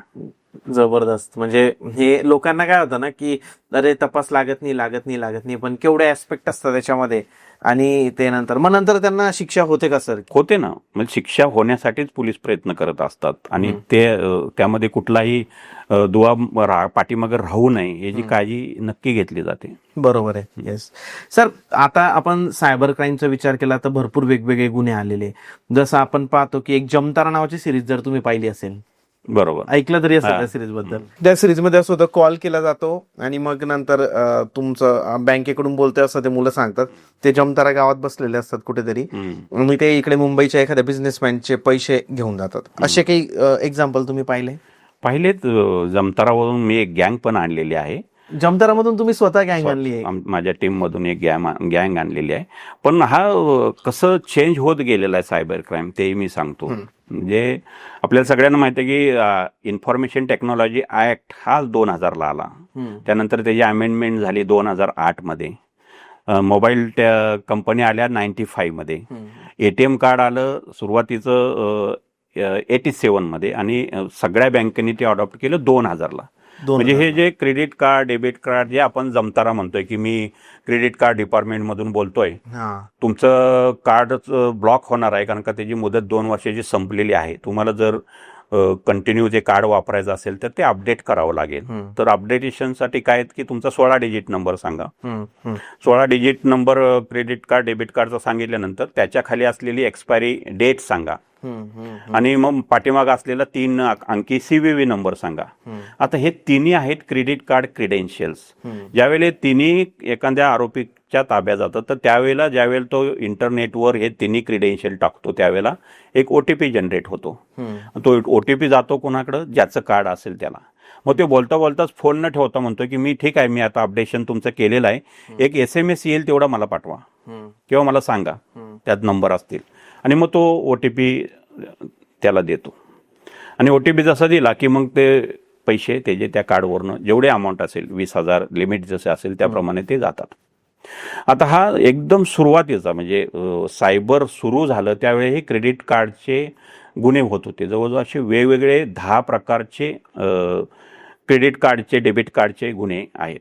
सुरुवातीला काय करायचे की हे जे मी आता सांगितलं की बँक ऑफिसर बोलतोय म्हणून त्याला क्रेडेन्शियल घ्यायचे. बरोबर.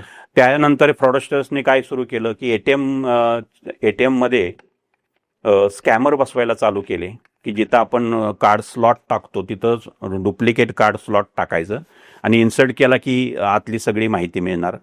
प्लस त्याचा पिन नंबर मिळण्यासाठी कॅमेरे बसवायला चालू केले. म्हणजे इकडं एका बाजूला स्लॉटमधून तुम्हाला त्या कार्डची माहिती मिळेल आणि पिन नंबर मिळेल. त्यानंतर त्या माहितीच्या आधारे डुप्लिकेट कार्ड बनवायचं, डेबिट कार्ड बनवायचं. त्यानंतर काही ठिकाणी जो स्लॉट, पैशाचा जो स्लॉट असतो त्याच्यात चिकटपट्टी लावायची न दिसेल अशी. आणि मग त्याने एंट्री केली ग्राहकाने आणि पैसे तर येत नाहीत, एंट्री झाली सक्सेसफुल. आणि मग तो वैतागून निघून गेला की आज जायचं आणि ती स्ट्रिप काढायची, जे पैसे आहेत ते जे त्यांनी एंट्री मारली असेल ते पैसे मिळणार. ओके. किंवा एंटर बटनाला तिथंच चिकटपट्टी लावायची. अशा बऱ्याचशा कृत्या करत गेले आणि जसे जसे सायबर गुन्हे होत गेले तसे तसे बँकांनी त्याच्यामध्ये अपडेशन सुरू केलं. म्हणजे आपल्याला माहिती असेल की सुरुवातीला जे कार्ड असायचं, डेबिट कार्ड असायचं, म्हणजे ते स्वॅप केलं जायचं. एक महत्त्वाची गोष्ट, मी 2008ला ज्यावेळेला क्राईम ब्रँचला गेलो त्यावेळी एक केस आली. 5 स्टार ली मेरिडियन त्यावेळी हॉटेल होतं. त्यामध्ये जेवढेही ग्राहक जायचे त्याचं जे जेवणानंतर जे बिल दिलं जायचं तेच कार्ड डुप्लिकेट बनवलं जायचं आणि त्याच्यावरून ट्रान्झॅक्शन व्हायचे. त्यानंतर एक फिर्यादी आमच्याकडे आल्यानंतर आम्ही ट्रॅप लावला तिथं की हे नक्की तिथंच त्या चिंगारी रेस्टॉरंटलाच का होतंय. तर लक्षात आलं की एक वेटर होता, एकच होता त्या सगळ्यामध्ये, की ज्या वेळेला त्याला बिल पे करण्यासाठी कार्ड दिलं जायचं त्यावेळी तो बिल पे करायला जाताना किंवा बिल पे करून आल्यानंतर ते कार्ड ज्या वेळेला ग्राहकाला द्यायला जायचं त्यावेळेला एक स्कीमर त्यांनी आणलेला होता नायजेरियावरून. त्या स्कीमरमध्ये फक्त ते ब्लॅक स्ट्रिपचं कार्ड स्वॅप करायचे, तो डाटा काढून घ्यायचे आणि त्यांचे टार्गेट फक्त फॉरेनर्सच असायचं.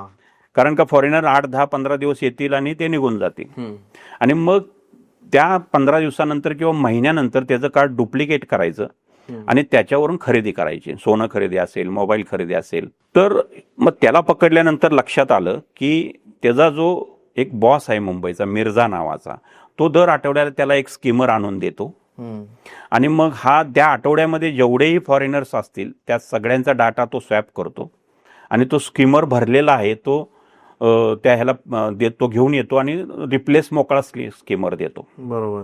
मग त्यानंतर त्याला एक दिवशी तो इकडं येणार आहे, परत मोबाईलचा सहारा घ्यावा लागला, त्याचं लोकेशन इकडं आला आणि जाताना तो उशिरा गेल्यानंतर तो एका लोणावळ्याच्या ठिकाणी थांबलेला दिसला.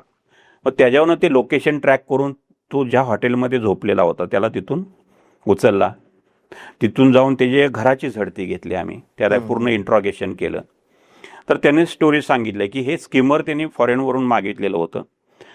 त्या स्कीमरचा जो डाटा आहे तो कॉम्प्युटरला जोडल्यानंतर राईट करायचा मोकळ्या कार्डमध्ये, डेबिट कार्डमध्ये, आणि खाली जवळजवळ त्याने 5-6 मुलं ठेवलेली होती. त्या ह्याच्यावरून तो काही कॅश विड्रॉवल करायचा पॉसमधून, म्हणजे पैसे त्यांना पाठवून, किंवा काही सोनं खरेदी केलेलं, काही बऱ्याचशा अशा गोष्टी.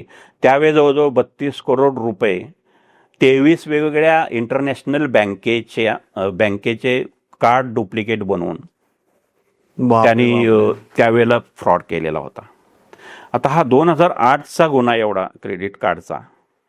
आणि इकडं पुण्यामध्ये आता ते हॉटेल नावाजलेलं असल्यामुळे थोडंसं, आणि सगळे फॉरेनर्स, त्यामध्ये विशेष म्हणजे अँजेलिना जोली जी ऍक्ट्रेस आहे, तपासामध्ये हे निष्पन्न झालं की तिचंही कार्ड स्वॅप केलेलं होतं. एंजेलिना जोलीचं? हो, एंजेलिना जोलीचं. असे बरेचसे त्यामध्ये मिळाले. त्यानंतर हे सगळं ते आपण जप्त केलं, त्यांना अटक केली या सगळ्यांना, आणि त्यामध्ये चार्जशीट पाठवून त्यांनाही शिक्षा लागलेली आहे. आता हे झालं स्ट्रीप, ब्लॅक स्ट्रीप म्हणून. त्याच्यावर का उपाय केला एटीएमनी? आता चिप्स आणलेले आहेत, त्याच्यात ब्लॅक स्ट्रीप नाही आहेत, आता चिप्स येतात. मग त्यावर फ्रॉडस्टरनी परत अक्कल लढवली, चिप्सचे पण स्कीमर्स आणले त्यांनी.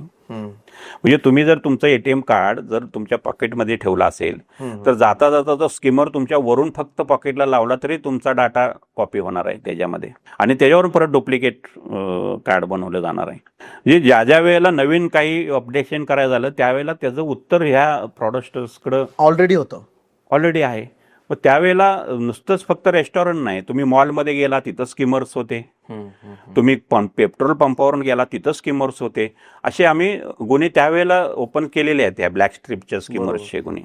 मग सर, हा जो पैसा होता हा इंडियातलंच कोणीतरी बसलेलं राहायचं, त्याच्या अकाउंटला जायचा की हे सगळं बाहेर? नाही, हे बाहेर नव्हतं जायचं त्यावेळेपर्यंत, बाहेर नव्हतं जायचं. आता बाहेर जातो, परंतु त्यावेळेला हे जे सगळे यांची खालची जी गँग असायची त्यांच्यातच ते पैसे वाटून घेतले जायचे. आणि मग आता एटीएमच्या ह्याच्यामध्ये आता बरेचसे अपडेशन केलेले आहे की आता मग जर चिप्स सुद्धा स्कीम करायला लागले तर मग आता परत नवीन टेक्नॉलॉजी आलेली आहे. विदाऊट कार्ड तुम्ही UPI असेल तुमच्याकडे तर तुम्ही काढू शकतो. अप टू 10,000 लिमिट आहे. म्हणजे डेली? डेली फक्त त्यामध्ये जास्तीत जास्त 10,000 रुपये आता तर लिमिट ठेवलेली आहे की ते तुमचं UPI आहे तर तुम्ही स्कॅन करून तिथं ATM मधून विदाऊट कार्ड ते पैसे काढू शकतो. बरोबर आहे. सर, आता सध्याच्या सिच्युएशनमध्ये सगळ्यात जास्त सायबर क्राईम हे कोणते घडत आहे? आत्ता जर तुम्ही बघितलं तर सायबर क्राईम डिजिटल अरेस्ट आहे. डिजिटल अरेस्ट काय होतं सर डिजिटल अरेस्ट मध्ये? डिजिटल अरेस्टमध्ये क्राईम असा होतो की सुरुवातीचे वेगवेगळे आहे आणि ते प्रत्येक 6 महिन्याला बदलतायत, म्हणजे मोडच बदलतायत.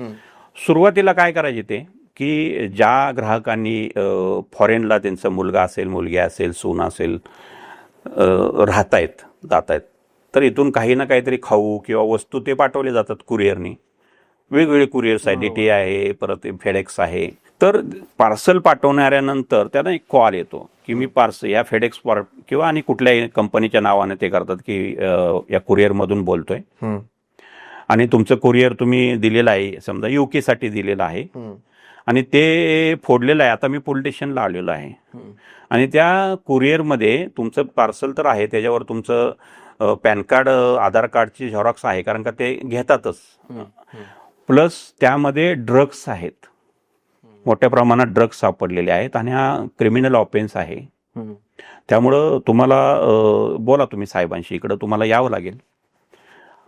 मग ते साहेबांशी बोलवायच्या अगोदर ते काय करतात, व्हिडिओ एकतर व्हॉट्सअप एकतर स्कायपी डाउनलोड करायला होतात, स्कायपी नसेल तर व्हिडिओ तुम्ही व्हॉट्सअप सुरू करा आणि व्हिडिओवर बोला म्हणायला होता. आता व्हिडिओवर बोलताना त्यांनी 2 प्रिकॉशन्स घेतात. ज्या नंबरवरनं फोन गेलेला आहे, समजा XYZ, आपण समजा अंधेरी पोलीस स्टेशन घेऊया आपण, की मी अंधेरी पोलीस स्टेशनला आलेलो आहे आणि तिथल्या साहेबांशी तुम्ही बोला, तर तो जो नंबर डिस्प्ले झालेला असतो तो अंधेरी पोलीस स्टेशनचाच असतो. असं कसं मॅनेज करता? तर त्याला एक स्पूप ऍप्स भरपूर आहेत ऑनलाईन. तुम्ही गेला प्ले स्टोअरवर ऍप्स मिळतात, कुठलाही नंबर तुम्ही पुढे डिस्प्ले करू शकता. बरोबर आहे. त्यामुळे तो डिस्प्ले नंबर कुठला व्हावा यासाठी ते अंधेरी पोलीस स्टेशनचा नंबर टाकतात. म्हणजे पुढच्याने जरी व्हेरीफाय केला की बोलतोय अंधेरी पोलीस स्टेशन मधून, तर खरंच अंधेरी पोलीस स्टेशनचा नंबर आहे का, तर तो अंधेरी पोलीस स्टेशनचा नंबर असतो. आणि मग व्हिडिओ कॉन्फरन्सिंगमध्ये आल्यानंतर तिथं एक पोलीस ऑफिसर, म्हणजे भारताचा झेंडा, पोलिसांचा झेंडा, पोलिसचा युनिफॉर्म ड्रेस, कधी कधी IPS कॅप घातलेले भरपूर व्हिडिओज व्हायरल झालेले आहेत. मग ते त्या व्हिक्टिमशी बोलायला सुरू करतात, तुम्ही हा सिरियस ऑफेन्स केलेला आहे आणि तुम्हाला पोलीस स्टेशनला यावं लागेल. आता ऑब्व्हियसली तो घाबरलेला असतो, काय माहीत नसतं. तो म्हणतो की साहेब तुम्ही सांगा, मी सहकार्य करतो, पण मी नाही केलेलं हो हे. म्हणतो नाही तुम्ही केलेलं आहे, पण तुम्ही जर आम्हाला जर सहकार्य करणार असाल तर मग आपण तुम्हाला आम्ही सहकार्य करतो. पण त्यासाठी मी पोलीस पाठवलेले आहेत. तुमच्या व्हॉट्सअपवर एक मी बघा तुमच्या नावाचं वॉरंट पण काढलेलं आहे, सर्च वॉरंट पण काढलेलं आहे आणि अरेस्ट वॉरंट पण काढलेलं आहे आणि ते वॉरंट घेऊन खाली पोलीस थांबलेले आहेत. तुम्ही जर सहकार्य म्हणजे मी सांगेल तसं केलं नाही किंवा सहकार्य केलं नाही तर इमिडिएटली पोलीस खाली वरती येतील, तुम्हाला अरेस्ट करतील. मग तुम्ही कोर्टात जावा, तुम्हाला 5 वर्ष बेल नाही मिळणार. बरोबर आहे. मग काय करायला होतात ते विचारून घेतात माहिती सगळी, की तुमच्या घरात कोण कोण आहे. लेडीज असेल तर जेंट्स आहे का, जेंट्स असेल तर लेडीज आहे का, मुलं आहेत का, मुली आहेत का, याची सगळी माहिती ती घेतात. त्यानंतर तुमच्या बँक किती आहेत, अकाउंट्स किती आहेत, मिस्टरांचे किती आहेत, मिसेसचे किती आहेत, हे सगळे आर्थिक परिस्थिती, गाडी कुठली आहे, हे सगळं करून एक आयडिया घेतात की ह्यांच्याकडून किती रुपयेपर्यंत एक्स्टॉर्शन करता येईल, मिळू शकतात आपल्याला. भीती तर दाखवलेली असते पोलिसांची खाली आहेत म्हणून. आणि मग अशा पद्धतीनं ते डिमांड करायला चालू करतात, पैसे मागतात. जोपर्यंत देतायत तिथपर्यंत मग ती डिजिटल अरेस्ट सुरूच राहते. मग तुम्ही सगळे पडदे बंद करा, आता आम्ही सांगेपर्यंत तुम्ही त्या रूमच्या बाहेर जायचं नाही, घरात एकही शब्द सांगायचा नाही, कुणालाच सांगायचं नाही. आम्हाला तुम्ही त्या स्क्रीन समोरून हलायचं नाही, आम्हाला दिसतंय. जर हल्ला काय सांगितलं, बंद केलं स्क्रीन, तर पोलीस येतील आतमध्ये, तुम्हाला अटक करतील. असं एवढं मानसिक प्रेशराईज करून जेवढं आहे, जेवढं पैसे काढता येतील तेवढे पैसे ट्रान्सफर करून घेतात. आता त्यांनी नवीन पद्धत सुरू केली आहे यामध्ये डिजिटल अरेस्टमध्ये. ईडी ऑफिसमधून बोलतोय मुंबईच्या, परत सेम तेच नंबर ईडी ऑफिसचाच. आणि तुमचं जे आधार कार्ड आहे त्या आधार कार्ड 10 वेगवेगळ्या बँकेला लिंक आहे आणि त्या बँकेतून करोडो रुपयाचं मनी लॉन्ड्रिंग झालेलं आहे. बरोबर. आणि त्याची ईडी चौकशी तुम्हाला लागलेली आहे, तुम्हाला इकडे यावं लागेल ऑफिसला. परत तो प्रेशरमध्ये जातो, परत तीच मोडस की तुम्ही ऑनलाईन या व्हिडिओवर आणि आमच्याशी बोला. मग तिथं मात्र तो ईडी ऑफिसर असतो, पुढून सांगतो. तिथं परत तो माहिती काढून घेतो की तुमचे अकाउंट्स किती आहेत, ठेवी किती आहेत, घरात किती पैसे आहेत, मित्रांना उसने दिलेले पैसे किती आहेत. बरोबर. आणि मग हे एक आमचं ईडीचं अकाउंट आहे. तुमची, मला तर असं वाटतंय, तो अधिकारी म्हणतो की तुमचं ह्याच्यात काही चूक नाही, काहीतरी गैरसमज झालेला आहे, पण आता एन्क्वायरी आहे, एन्क्वायरी तर पूर्ण करावी लागणार आहे. त्यामुळं मी तुम्हाला पूर्ण सहकार्य करतो. तुम्ही काय करा, तुमचे जे पैसे आहेत ते ह्या अकाउंटला सेफ ठेवा आणि त्या सरकारी राहतील. तुमची ज्यावेळी एन्क्वायरी क्लोज होईल ते सगळेचे सगळे पैसे तुम्हाला मिळतील. आता ह्याच्यात जर तुम्ही, आणि ते आम्ही वॉरंट पण काढले, परत ते वॉरंट पाठवलं जातं त्यांना, आणि अशा पद्धतीने त्या अकाउंटला ते पैसे ट्रान्सफर करण्याला भाग पाडले जातात. ओके. मग तो डिजिटल अरेस्ट किती दिवस चालतो, कितीही दिवस चालतो, 1 दिवस, 2 दिवस, 7 दिवस, महिनाभर. इथं ऐकलंय की लास्ट डिजिटल अरेस्ट 1 महिना चाललेला होता. एका व्यक्तीकडून 71 करोड रुपये घेतले, जोपर्यंत तो देत होता. एका व्यक्तीकडून 71 करोड रुपये दिले त्या व्यक्तीने. एका व्यक्तीने दिले. सर मग याला पकडलं नाही. आता हे मगाशी जो तुम्ही विचारलं की पैसे इथं जातात का बाहेर जातात, तर आता रिसेंटली तुम्ही पेपरमध्ये ऐकलं असेल की दिल्ली पोलिसांनी एक ऑपरेशन हे केलेलं होतं. त्यामध्ये असं लक्षात आलं की कॉम्बोडिया, म्यानमार, थायलंड हे कॉम्बोडियाचं ऑपरेशन होतं. तिथे के बाजार म्हणून एक प्लेस आहे, फ्रॉड असतं. जसे आपल्याकडे जमतारा आहे तसं तिथं के बाजार तिथं आहे.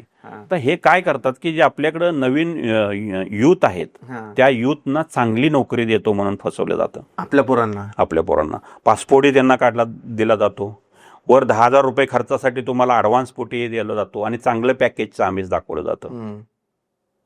इथं एजंट असतात त्यांचे 2, 3, 4 असे फिल्टर, वेगवेगळ्या टप्प्याचे एजंट असतात. म्हणजे खाली विद्यार्थी गोळा करणारा, त्याच्यानंतर पुढे इंटरव्ह्यूसाठी नंतर पासपोर्ट तयार करणारा आणि मग घेऊन जाणारा. तर मोठी जास्त प्रमाणात असेल तर शिपनं जातात किंवा मग विमानानं, अर्धा असेल तर विमानानं घेऊन जातात. इकडे कंबोडिया, म्यानमार, थायलंड या देशामध्ये. आता तिथून विमानतळाच्या बाहेर पडल्या ह्यांचे पासपोर्ट काढून घेतले जातात. ही औषधेकी आहे इथल्या जे आहेत अधिकारी, त्या इव्हन पुण्यातले सुद्धा दोघं जण त्यातनं रेस्क्यू झालेले आहेत. आणि मग तिथं अक्षरशः मरण यातना त्यांना 24 तास काम करायचं, टार्गेट दिलेलं जातं.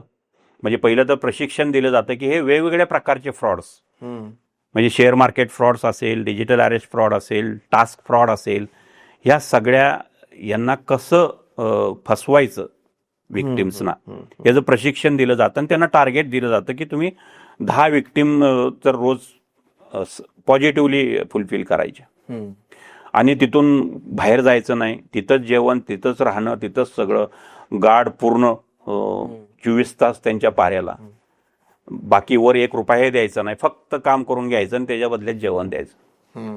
आणि हे जे पैसे जात आहेत आता हे सगळे आपले क्रिप्टो करन्सीच्या माध्यमातून त्या बाहेरच्या देशांना जात आहेत. आणि त्यामुळे हे डिजिटल अरेस्ट हे बाहेरून होतंय का सर? मेन जो बसलेले आहेत ते बाहेरून होते. आपल्याला जे फोन येतात की भारताच्या फोनवरून आलेला असं दाखवलं जातं, ती एक वेगळी सिम बॉक्स टेक्नॉलॉजी वापरली जाते. आणि मग हे जे ऍक्च्युअल कॉल करणारे लोक हे कुठे बसले? ते बाहेर बसलेले. कॉल बाहेरून येतो आणि असं दाखवलं जातं की इंडियातून कॉल आलेला आहे. आणि ते जे चेहरे दिसतात ते आपलेच पोरं आहे, जे यांनी हे घेऊन गेलेले तिकडे. आपलीच आहे. हिंदी असेल बोलायचं, इंग्लिश असेल, मराठी असेल. त्यामुळेच ते इंडियाच्या यांना फसवण्यासाठी इंडियाची मुलं घेऊन गेलेली आहेत सगळे. बापरे. तर असे जवळजवळ 150 लोक रेस्क्यू केलेले आहेत, अजूनही भरपूर आहेत. त्यामुळं तुमच्या माध्यमातून मी युथना सांगू इच्छितो की अशा कुठल्याही याला एजंटला पासपोर्ट काढतो, नोकरी लावतो, देतो, पूर्ण व्हेरिफिकेशन केल्याशिवाय, आपल्या पालकांना कॉन्फिडन्समध्ये घेतल्याशिवाय असा कुठलाही निर्णय आज तरी घेणं धोक्याचं आहे. खूप खूप खूप महत्वाची माहिती दिली आहे सरांनी. की होतं काय की तुम्हाला, आपण जेव्हा बेरोजगार असतो, जेव्हा आपल्याकडे काम नसतं, तेव्हा आपण काहीही करायला तयार होतो पैशासाठी. आपल्याला वाटतं जॉब लागेल, आणि अशा वेळेस जर आपल्याला एक अपॉर्च्युनिटी येते की बाहेर देशातून आपल्याला जॉबची अपॉर्च्युनिटी आली, तर आपण म्हणतो की चला मी ते अपॉर्च्युनिटी चालले जाऊ. आपल्याला ती ग्लोरी, एकदम ग्लॅमरस दिसतं सगळं, की एरोप्लेनने घेऊन जातात, बोटने घेऊन जातात. तिकडे गेल्यानंतर मग ते तुम्हालाच, म्हणजे भरपूर लोकांना प्रश्न पडतो की गव्हर्नमेंट काय करतंय, डिजिटल अरेस्ट, मग गव्हर्नमेंट पकडत का नाही त्या लोकांना? मित्रांनो, खरा विषय असा आहे की हे लोक बाहेर देशात बसलेले आणि काही सॉफ्टवेअरच्या मदतीने, काही फ्रॉड सॉफ्टवेअरच्या मदतीने हे तुम्हाला तिकडून कॉल करतात आणि असं दाखवतात की तो जो नंबर तो इंडियातून कॉल केला गेलेला आहे, पोलीस स्टेशनमधून कॉल केला गेलेला आहे. आणि जर तुम्ही त्याच्या ट्रॅपमध्ये अडकून गेले तर मग तुम्ही फसले, तुमचे कोटी लाखो कोटी रुपये बर्बाद होऊन जातील. त्यामुळे हे तुम्हालाही सांगतो की तुम्हाला असा कधी कॉल आला तर तुम्ही सरळ पोलीस स्टेशनला जा, किंवा ज्याही मुलांना अशा काही अपॉर्च्युनिटी येत आहे की कोणते एजंट आहे आणि ते सांगताय की मी तुला जॉब देतो बाहेर देशामध्ये, चल असा जॉब आहे तसा जॉब आहे, करू नका. करायचाच असेल तर व्हेरीफाय करा 10 वेळा. आणि आजकाल लोक हुशार झाले, गुगलवर सर्च करा ते लोक कोण आहे, भारतातले की कुठले, व्यवस्थित त्यांना भेटून सगळी शहानिशा केल्यानंतरच करा, नाहीतर करू नका. भारतामध्ये आहे जॉब, कष्ट जर केले तुम्ही तर तुम्हाला 100% जॉब मिळतो म्हणजे मिळतो. चहावाला पण पैसे कमवतोय सर चांगले आज. तर ह्या अशा गोष्टींमध्ये म्हणजे खूप हे वेगळा ट्रॅक रचला गेलेला आहे सर. तर याच्यामध्ये मग आता तुम्हाला असं वाटतंय का की आता हे हळूहळू कमी होईल किंवा याच्यावर काही सोल्युशन फाइंड केलं जाईल? कारण अवेअरनेस तर आता हे मी स्वतः पहिल्यांदा ऐकलं की असं आहे की हे बाहेर देशात घेऊन जातात, त्या मुलांना किडनॅप करतात आणि मग त्या मुलांकडून हे केलं जातं, टार्गेट दिला. नाही, अवेअरनेस तर त्यामध्ये महत्वाचं आपल्याला अवेअरनेस करणंच आहे. त्यासाठी तुमचा आमचा प्रयत्न आहे की यामधून जर पब्लिकच शाणं झालं तर ह्या गोष्टीला नक्कीच आपण मात करू शकू. पोलिसांच्या परीनं प्रयत्न करतायत, परंतु त्याच्यावर पण लिमिटेशन्स आहेत. बाहेरच्या देशामध्ये जाणं, तिथले इंट्रॉगेशन करणं अवघड आहे, आरोपी आणणं अवघड आहे, पैसे रिकवर करणं अवघड आहे.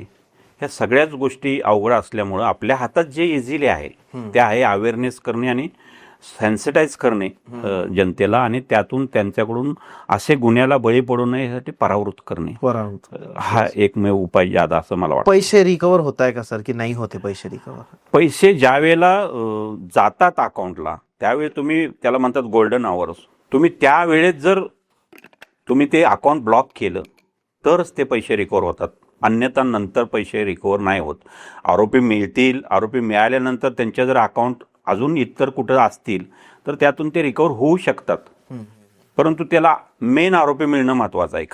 खालच्या लेवलचे जे आरोपी आहेत ते मिळून, म्हणजे खालच्या लेवलचे म्हणजे कोण, जे बोगस सिम कार्ड ज्याच्या नावावर आहेत किंवा बँक अकाउंट ज्याच्या नावावर आहेत, ह्यांना फक्त त्या सिम कार्डच्या आणि बँक अकाउंटच्या मंथली भाड्यापुरतच ते आहेत.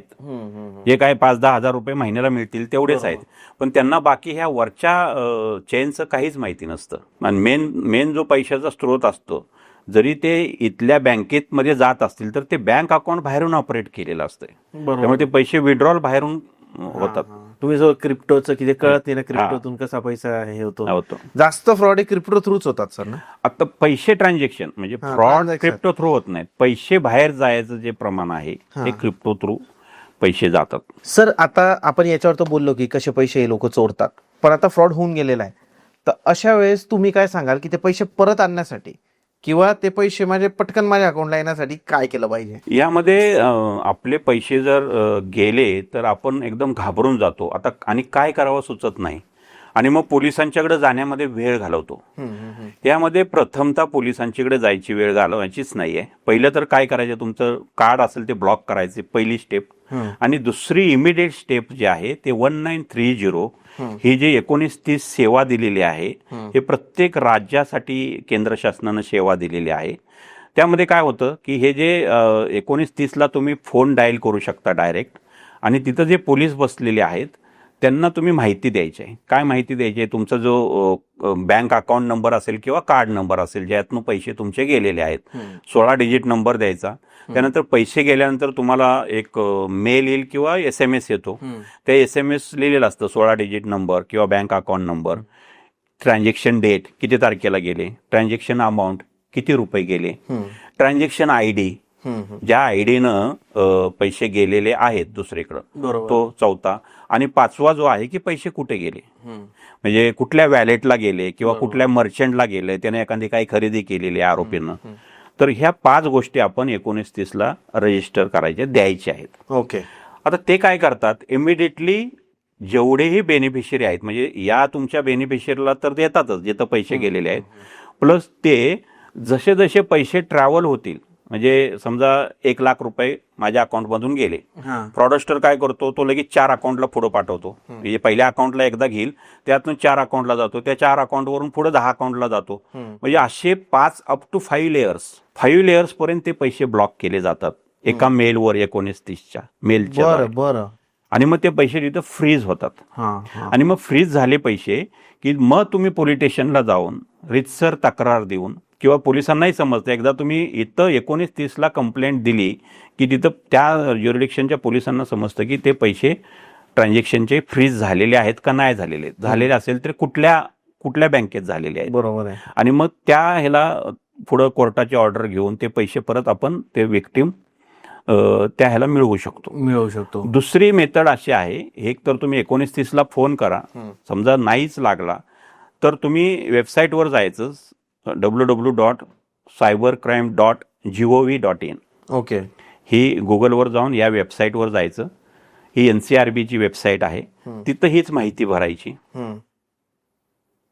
आता यामध्ये त्यांनी एक कंपल्शन दुसरं केलेलं आहे की ज्यावेळेला 1930ला फोन करता त्यावेळेला तो ज्या नंबरवरनं फोन करेल तो इंडियन नंबर असला पाहिजे, एक कंपल्शन आहे, भारताचा नंबर असला पाहिजे.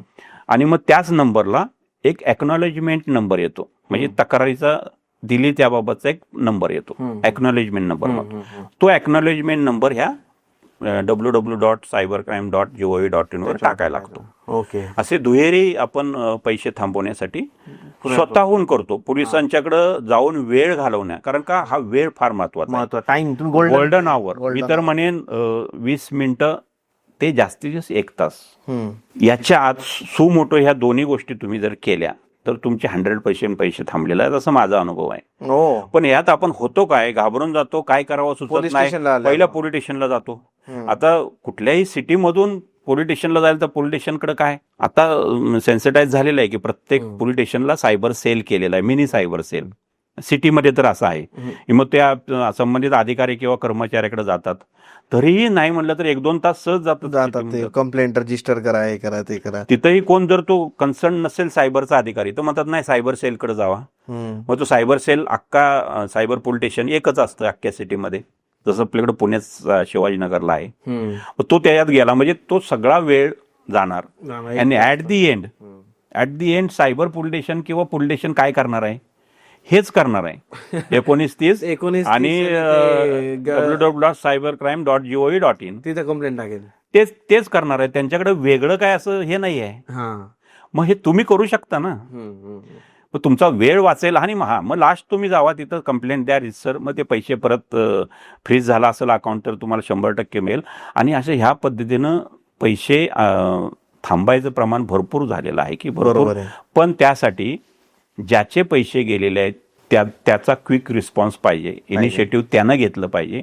आणि हेच महत्वाचं आहे आपल्याला सेन्सिटाईज करायचं की इथं आता पैसे थांबवण्यासाठी तक्रारीला पोलिसांच्याकडे जा, पैसे थांबवण्यासाठी केंद्र शासनाने एवढी सोय करून ठेवलेली आहे की तुम्ही जिथं असाल तिथून कॉल करा, पैसे थांबवू शकता. सर खरंच तुमचं मनापासून धन्यवाद, खूप छान माहिती दिली. आणि मित्रांनो, हा असे पॉडकास्ट घेऊन यायचा उद्देशच आहे की तुम्ही फसायला नको, किंवा तर तुम्ही फसले तर लवकरात लवकर कसं बाहेर निघायचं, तर हे ACP या हुद्द्यावर राहिलेल्या अधिकारीच आपल्याला सांगू शकता. कारण अशा 3000 केसेसमधून सर गेलेले आजपर्यंत, त्यांनी 3000 केसेस सॉल्व्ह केलेले आहे. आणि याचीच माहितीसाठी सरांनी काही बुक्स आहे जे लॉन्च केलेले, सायबर गुन्हे तपास, त्याच्यानंतर सायबर गुन्ह्यांची मूल तत्वे, हे असं एक बुक आहे. आणि त्यासोबतच सायबर गुन्हे तपासचं पार्ट 2 हा पण एक बुक आहे. तर तुम्ही हे बुक जर मागवायचं असेल सर तर कसं? नाही, हे ऍक्च्युली ह्याच्यामध्ये सगळ्या टेक्निक्स आहेत, त्यामुळे हे पोलिसांसाठीच ठेवलेले आहेत. हे फक्त पोलिसांसाठी ठेवले तुम्ही, हे बाकी कुठेही नाहीये. आता मी याच्यामध्ये प्रिव्हेंटिव्ह म्हणून जनतेसाठी मी काढणार आहे. याच्यात सुद्धा आहेत की काय डूज अँड डोंट्स, ह्यासाठी मी काढणार आहे. परंतु हे एक्सक्लुझिव्हली गोष्टी तुम्ही दिलेल्या आहेत, police constable to police officer साठी आहेत.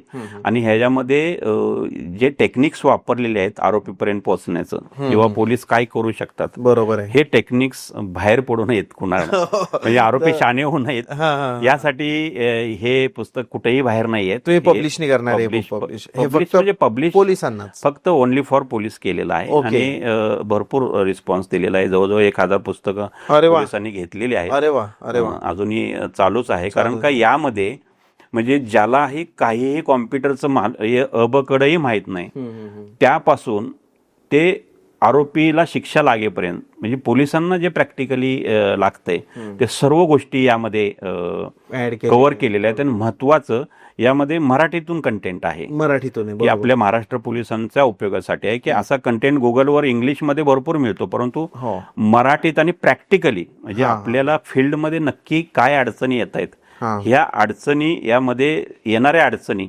सगळ्या त्यामध्ये दिलेल्या आहेत. सगळे फॉर्मॅट्स आहेत. म्हणजे FSL ला फॉर्मॅट्स पाठवताना काय मागवायचं, किंवा कुठल्याही इंटरमिडिएटीजला माहिती मागवायची तर काय मागवायची, त्यांचे मेल आयडीज काय, अशा विविध गोष्टी त्यामध्ये केलेल्या आहेत. सर, तुमचं खरंच मनापासून धन्यवाद. आणि सरांसोबत आपला पुढचा पॉडकास्ट लवकरच येतोय.